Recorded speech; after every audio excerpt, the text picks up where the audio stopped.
než si necháte tuto ženu za svoji zákonnou manželku, budete sloužit v manželství, budeš milovat, utěšovat ji, cítit a zachovávat ji, v nemoci i ve zdraví, v zárodku v radosti, mít ji a chránit ji, ode dneška, pokud budete obačit.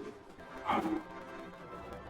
Než slibuje toto muže za svého zákonného manžela, když jste spolu žili v manželství, milovat ho, utěšovat ho, ctít ho a zachovávat ho v nemoci a zdraví, v zárodku, v radosti, mít ho a chránit, ode dnešní hodiny, pokud budete obačit.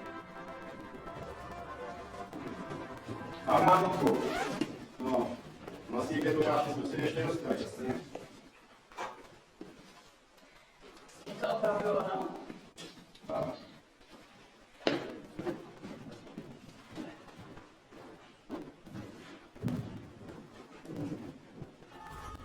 Běžel jsem městem v rychlosti štvané